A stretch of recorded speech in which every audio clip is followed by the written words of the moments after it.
bonjour, matin, c'est de bonjour. Nous entrons la caillou avec deuxième enseignement pour ce message qui a fait sous thème combat spirituel.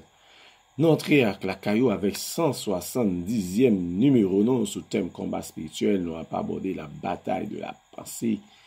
La bataille de la pensée, nous allons l'aborder, nous allons commencer matin les contre-stratégies de Dieu, les contre-stratégies de Dieu, la victoire sur la pensée, les contre-stratégies de Dieu, la victoire sur la pensée.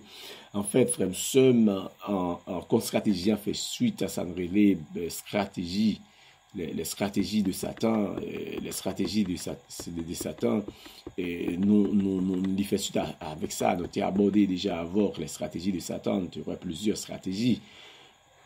Notre texte de mémoire. Encore, c'est 2 Corinthiens 10, verset 3-7. Si nous marchons dans la chair, nous ne combattons pas selon la chair, car les armes avec lesquelles nous combattons ne sont pas charnelles, mais elles sont puissantes par la vertu de Dieu pour renverser les forteresses. Nous renverserons les raisonnements et toute hauteur qui s'élève contre la connaissance de Dieu, et nous amenons toute pensée captive à l'obéissance de Christ. Mais en fait, nous pourrons mettre accent, pas sur les stratégies. Nous avons déjà abordé les stratégies de Satan, mais nous pourrons regarder ensemble les contre-stratégies pour surmonter les attaques sataniques. Parce que je pense pour nous chaque qui avait moins, qui a suivi ça sur la stratégie de Satan, la bataille de la pensée, nous verrons comment Satan servait en série de stratégies pour soumettre nous. Mais maintenant, ce matin, ça qui intéresse nous, c'est voir les contre-stratégies de Dieu. Les contre-stratégies de Dieu, la victoire sur la pensée. Parce qu'à côté des attaques qu'on a même, n'a dit tête, non, qui ça pour nous faire victoire sur les forces sur les forces puissantes de l'ennemi, qui ça pour nous faire? Ben, à partir de ce matin, nous avons commencé deuxième série, dans la présentation, ça, dans la deuxième série qui a fait sur les contre-stratégies spirituelles, la victoire de la pensée. Quel arsenal d'âme faux Satan a préparé pour la pensée? Si elles ne sont pas vaincues, qui ça arsenal y a mène aux actions pécheresses? Bon, prendre trois exemples avec nous. La haine la mène au meurtre. Parce que depuis la haine, la nourrit, la conduit au meurtre. La mené, les pensées adultères, la mené à l'acte même. Le divorce commence dans la pensée. Il ne faut pas imaginer que c'est un grand matin au monde divorcé. C'est d'abord dans la pensée. La convoitise mène au vol. Il n'y a pas de doute. Il n'y a pas de doute. L'espace est le plus grand dans le combat spirituel. L'espace le plus grand dans le combat spirituel est la pensée. Mais, Mabdou Mater, n'ayez pas peur. N'ayez pas peur car Dieu a donné quelques contre-stratégies formidables pour surmonter les attaques de Satan sur la pensée. Maintenant, nous voulons garder avec ces contre-stratégies. Nous avons commencé à garder avec les contre-stratégies de Dieu pour surmonter les attaques de la pensée. Parce qu'en fait, frère, toute bagaille que nous faisons, toute action posée, il commence d'abord au niveau de la pensée. Ok, les pensées d'adultère a mené à l'acte.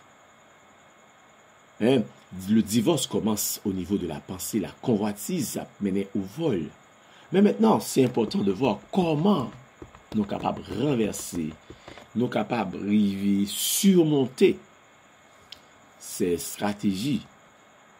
Mais la parole de Dieu a offert maintenant les contre-stratégies de Dieu pour nous surmonter. Nous avons regardé avec quelques. Combien de contre-stratégies nous avons regardé avec? C'est permettre à l'Esprit Saint de fouiller vos pensées. Permettre à l'Esprit Saint de fouiller vos pensées. Et ça fait, nous avons besoin d'abord, demandez bon Dieu d'examiner votre pensée. Demandez bon Dieu pour le révéler attitude, motif.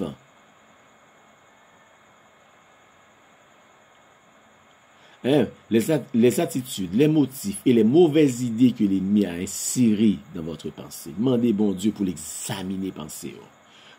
Et non seulement l'examiner, pour révéler nous les attitudes, les motifs et les mauvaises idées. Et ça, serviteur a été exprimé dans Somme 139, verset 23-24. Elle dit, sonde-moi, ô Dieu, et connais mon cœur.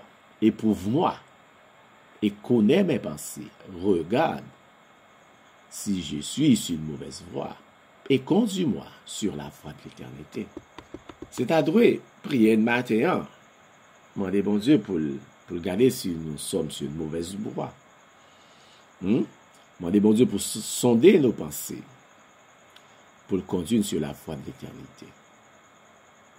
Lorsque l'Esprit de Dieu, l'Esprit Saint de Dieu, révèle une bagaille ça, nous avons besoin d'agir. Comment agir? Nous avons besoin de demander pardon pour toutes les fausses pensées et servir avec la parole de Dieu pour développer de nouvelles pensées. Nous avons besoin de demander, bon Dieu, pardon pour les fausses pensées. Nous avons besoin de servir avec la parole de Dieu pour développer de nouvelles pensées. Deuxième bagage nous avons besoin de faire, frères et sœurs. Deuxième stratégie, deuxième bagage nous avons besoin de faire, c'est employer votre armure spirituelle. Oh, amen. Employez votre armure spirituelle. Il y a deux pièces de l'armure spirituelle qui protègent nous contre des attaques de la pensée. Nous trouvons dans Éphésiens 6, verset 16-17. Deux pièces. Une pièce est le casque de l'espoir du salut. Le casque de l'espoir du salut. Le casque du salut. Le casque se porte sur la tête. L'embêté casque impliquait la protection de la pensée. Premier pièce dans l'armure là m'offrir au matin pour protéger contre les attaques, c'est le casque de l'espoir du salut. Paul ne parle pas seulement de votre salut présent, car en Jésus-Christ, présent Jésus-Christ qui peut purifier vos pensées, mais il parlait tout de votre salut à venir. Dans Romains 13, verset 11, car maintenant le salut est plus près de nous que lorsque nous avons cru. En fait, frères et sœurs, le salut est aussi votre espoir de l'avenir. Un croyant qui tient bien le casque du salut comprend que c'est Dieu qui a accompli l'objectif éternel du salut. Les papes troublés, les papes jamais troublés des attaques de l'ennemi. Les gains espoir, il a l'espoir maintenant et à l'avenir. Le casque du salut lui offre un espoir maintenant et à l'avenir. L'autre pièce dans la mur là pour la protection mentale, c'est le bouclier de la foi. Le bouclier de la foi. Nous avons deuxième pièce dans la mur là qui a aidé nous et protéger pensez nous. C'est le bouclier de la foi. Un bouclier est une pièce de matière lourde. Une pièce de matière lourde qu'un soldat tient devant lui. Bouclier est là pour protéger le soldat des flèches. Les flèches bondissent du bouclier et tombent inoffensivement. Flèche a frappé le bouclier et puis pas qu'à faire rien encore. Le bouclier pour le soldat chrétien, il y aurait le bouclier de la foi. Mot foi referme la vérité de base de l'évangile chrétien aussi bien que votre confiance en Dieu. L'autre pièce de l'armure spirituelle est la bande de la vérité. Éphésiens 6, verset 14. La vérité de la parole de Dieu. La vérité de la parole de Dieu a bien pour détruire toutes les accusations que l'ennemi inflige à votre pensée. Vérité de la parole a bien pour mettez bas toute accusation, culpabilité qui est ennemi, toute accusation que l'ennemi a infligée à penser. Troisième stratégie que je vais proposer au matin. Troisième non, c'est utiliser, servir avec la parole de Dieu. Maintenant, pour utiliser la parole de Dieu, nous avons besoin de connaissance de la parole, frères et sœurs. Utiliser la parole. Mabzou, pendant la tentation de Jésus, lorsque Satan a utilisé de façon incorrecte la parole de Dieu, Jésus l'a contre-attaqué par la vraie parole de Dieu. Lorsque notre ennemi numéro 1 nous présente ses accusations de culpabilité, nous besoin sévir avec ça, la parole dit. Dans Romains 8, verset 1er, frères et sœurs, entendez ça. Il n'y a donc maintenant aucune condamnation pour ceux qui sont en Jésus-Christ. Pas de condamnation pour le monde qui est dans Christ. Alors que Satan présente ses sentiments de trouble comme la peur, nous avons besoin de servir avec les Écritures saintes. 1 Jean 4, verset 18. La crainte n'est pas dans l'amour, mais l'amour parfait bannit la crainte. La crainte suppose un châtiment, et celui qui craint n'est pas parfait dans l'amour. Celui qui craint n'est pas parfait dans l'amour. Nous avons besoin de servir avec la parole de Dieu pour bannir la crainte, bannir la peur. Dans 2 Timothée 1er verset 7, car ce n'est pas un esprit de timidité, un esprit de peur que Dieu nous a donné, mais un esprit de force, d'amour et de sagesse. Lorsque l'ennemi essaie de vous décourager, frères et sœurs, servez avec la parole. Lorsque vous voyez des flèches de découragement, servez avec la parole. Josué 1er, verset 9. Ne t'ai-je pas donné cet ordre?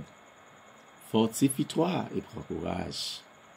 Ne t'effraie point et ne t'épouvante point, car l'Éternel, ton Dieu, oh Amen, est avec toi dans tout ce que tu entreprendras. Quelle promesse de Dieu! Lorsque notre ennemi numéro 1 envoie des flèches de découragement, servis avec la parole. Josué 1er, verset 9. Ne t'ai-je pas donné cet ordre, fortifie-toi et prends courage.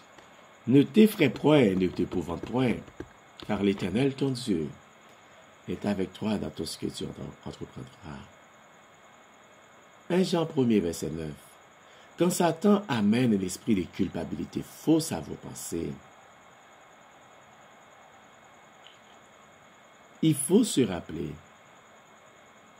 de cette parole que nous trouvons dans la parole de Dieu.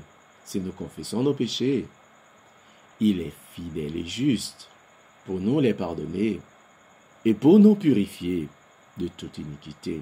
1 Jean 1er, verset 9. Utilisez tout autre verset sur la pensée qui n'apprend déjà pour une bataille avec les attaques de Satan dans vos pensées. À chaque fois, l'envoyer ses flèches, frères et sœurs, nous avons besoin de servir avec eux pour nous capables de vaincre l'ennemi. Nous avons besoin de servir avec la parole de Dieu pour nous renverser les flèches de l'ennemi, pour nous faire victoire sur Satan. Donc vous voyez, l'objectif de Dieu à travers ses contre-stratégies, c'est nous donner la victoire. Bon Dieu béni. Seigneur, ce matin, nous te disons merci pour le fait que, Seigneur, Palestine, pour contre nous, tu nous donnes la parole de Dieu comme arme d'attaque contre les flèches, comme arme de protection contre les flèches de l'ennemi. Seigneur, nous te remercions matin pour révélation matin. Seigneur, me rends compte encore ce matin au formidable, au extraordinaire. Aide-nous à intégrer ces vérités de ta parole. Aide-nous à faire un bond de peau de ta parole, afin de toujours sortir victorieux dans le cadre de bataille, combat, dans le cadre du combat spirituel. Maintenant, Seigneur, je demande que parole ça va pénétrer cœur qui puis résistant. Que parole ça va pénétrer, serviteur de Dieu qui sur les mitrailles de l'ennemi. Puis comprendre par rapport aux flèches de l'ennemi, ou nous la parole de Dieu, la parole de vérité, pour renverser totalement ces flèches-là, pour faire la victoire. Père éternel de gloire, nous te prions dans le nom de Jésus. Amen. Bon Dieu béni, frère, monsieur, bon Dieu béni. Maintenant, on commence à avoir les contre-stratégies. Les contre-stratégies. Ce que Dieu nous offre comme élément dans sa parole pour nous vaincre l'ennemi. Pour vaincre l'ennemi, nous avons besoin de servir avec la parole. Nous avons besoin d'utiliser la parole. Nous avons besoin de servir avec armure spirituelle, comme le casque du salut. Nous avons besoin de servir avec armure. Nous avons besoin de permettre à l'Esprit de Dieu de fouiller vos pensées. Mon Dieu béni, frère.